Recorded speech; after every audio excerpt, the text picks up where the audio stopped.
Neste vídeo vamos continuar a falar sobre a construção de classes e de uma forma muito especial vamos falar sobre métodos com parâmetros.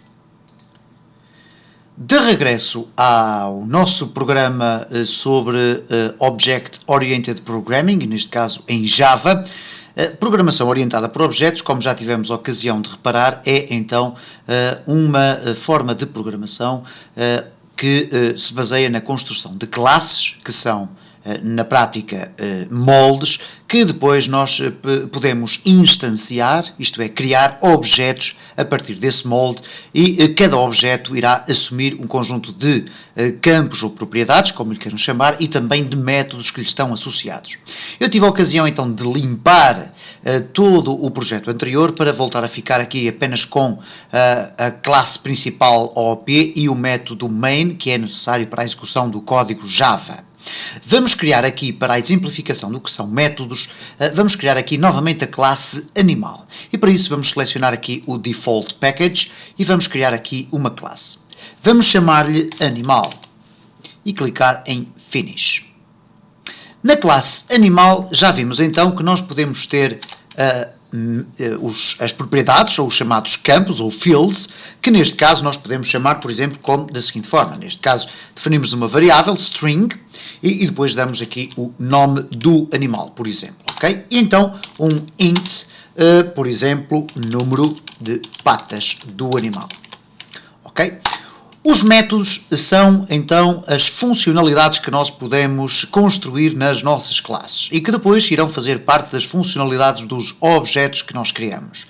Para criar um método, nós podemos utilizar os Access Modifiers, neste caso, aquilo que nós designamos por Public ou Static ou Private, etc. Iremos ver depois, mais adiante, noutros vídeos, quais são os diferentes Access Modifiers que existem.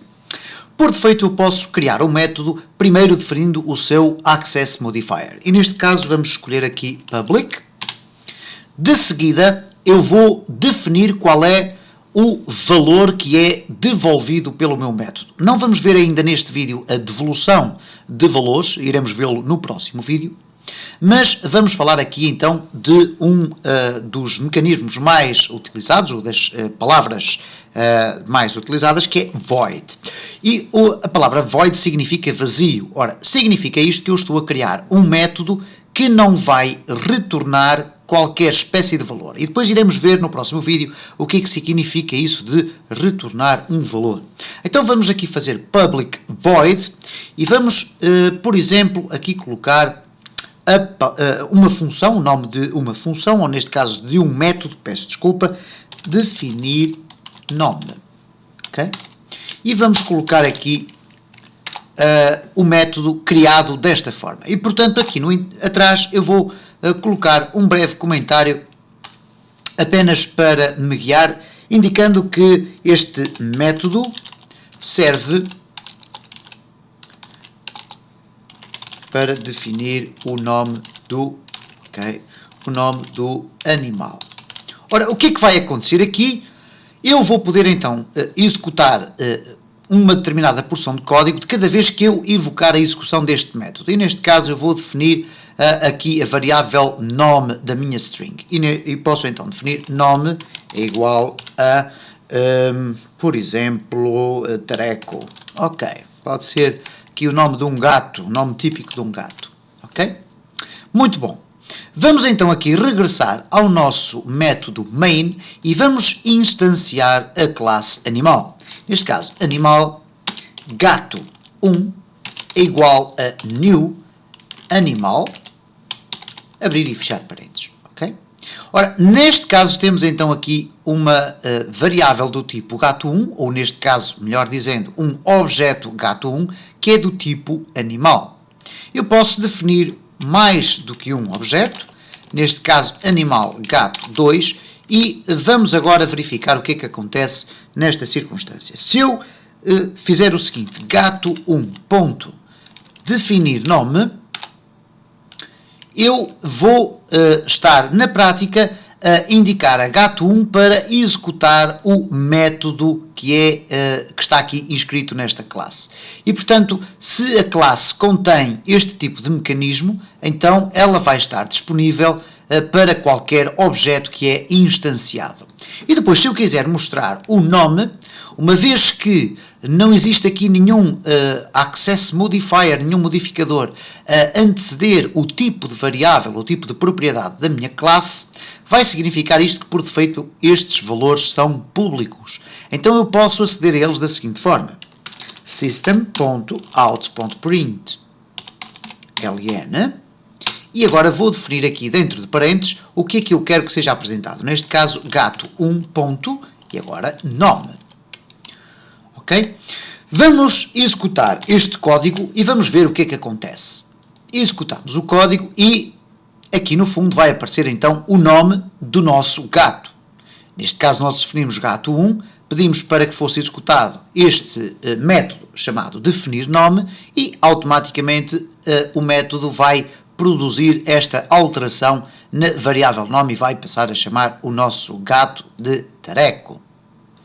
Vamos, no entanto, fazer exatamente a mesma circunstância para gato2. Estamos a falar de um gato diferente, portanto, de um animal completamente distinto.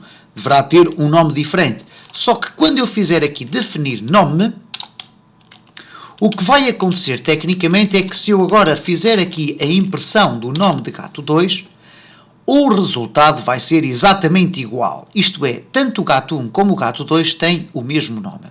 Ora, é aqui que nós podemos introduzir o conceito de funcionamento de parâmetros nos métodos. Portanto, vimos aqui como poderemos construir facilmente o método, mas já podemos reparar aqui que existem o abrir e o fechar parênteses. E é no interior dos parênteses que nós vamos definir aquilo que designamos por parâmetros. Os parâmetros não são nada mais, nada menos do que variáveis ou valores que nós vamos passar para o interior do nosso método. E definimos os parâmetros da seguinte forma. Vamos imaginar que eu quero definir o nome do meu gato. Eu vou poder escrever aqui string nome inicial. Ok? E o que eu fiz basicamente foi criar aqui um parâmetro que se chama nome inicial e que é do tipo string. E quando eu pedir para executar este código, o que vai acontecer é que nome inicial vai ser atribuído a nome. Então, neste caso, vamos colocar nome igual a nome inicial. E desta feita, o que é que o sistema nos vai permitir fazer? Vamos guardar aqui esta alteração na classe animal e vamos regressar aqui. Como podem ver, já existe aqui um erro, indicando que há qualquer coisa que se passa aqui nesta chamada ao método que falta. E neste caso o que é que falta? Falta definir o parâmetro, isto é, o valor de nome inicial. E se eu agora definir aqui, por exemplo, Tareco, e no fecheiro de baixo vamos pôr aqui, por exemplo, chinelo, ok? Dois nomes muito sugestivos de gatos. E se agora executarmos o código, reparem o que é que vai acontecer, vai aparecer tareco e chinelo. O que aconteceu na prática foi basicamente o seguinte: criámos primeiro o objeto, depois evocámos a execução do método de definir nome e passámos para esse método o parâmetro tareco, neste caso tipo string. Ora, quando este parâmetro é passado para o objeto, ele vai então ser passado para este local e depois vai ser executado este bloco. E aqui o que diz basicamente é que a variável nome, ou a propriedade nome, vai ser igual ao valor que eu atribuir aqui quando chamo a execução do método. E depois simplesmente me limitei a imprimir o nome do meu gato. Como eu tive a ocasião de ver ao fazer esta alteração do código, eu posso agora, para qualquer instância do meu objeto do tipo animal, eu posso definir um nome de um animal diferente.